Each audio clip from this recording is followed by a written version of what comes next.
With the killing of Osama bin Laden, one of the questions that's floating out there is, how appropriate is it for us to rejoice over the demise of our enemies? Now, there are some people out there that will say, well, who are we to judge who's good and who's evil? What's good? What's evil? I didn't even know the guy. I never spoke with him. Maybe I only heard one side of the story.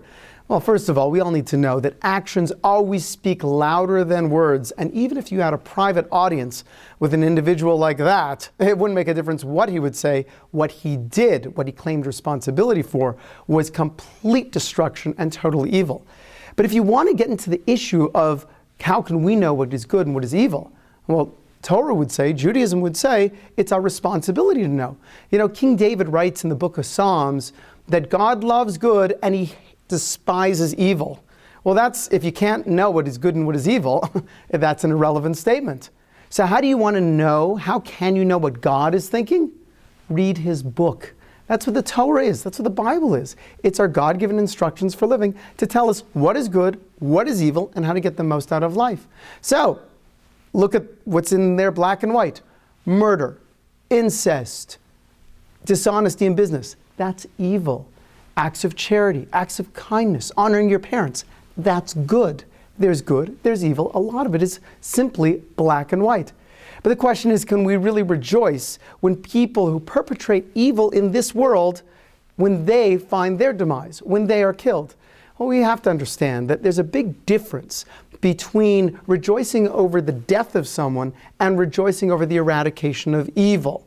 Now, you know, the greatest case in the Torah was when God killed the Egyptians. Yes, he brought the Jewish people out of Egypt, split the sea, and when the Jewish people were on the other side of the ocean, then the sea collapsed upon the Egyptian army. Well, at that time, Jewish legend records that the angels in heaven were singing praise to the Lord, thanking God on the destruction of those Egyptians.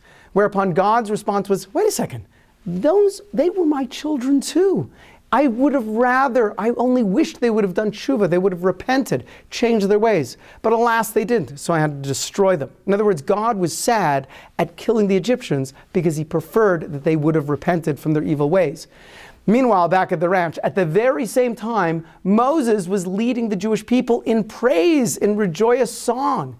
And it's such an important part of the Torah, this song of praise to God at the splitting of the sea and the destruction of the Egyptians, it's placed in our daily prayers every single day. But Moses was not rejoicing over the destruction of the Egyptians as much as he was rejoicing over the eradication of evil. How the divine plan has now come to fruition and God's will is evident for all to see. We have to understand that very great difference. So what do? No one here rejoiced over the killing over anybody. That was somebody's son. Better he should have repented and changed his ways.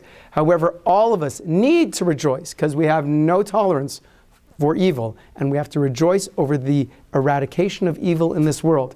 And therefore, all of us should not only be joyous, but we should be filled with gratitude to those Navy SEALs and all of the people that were involved in making this world a better place by removing evil.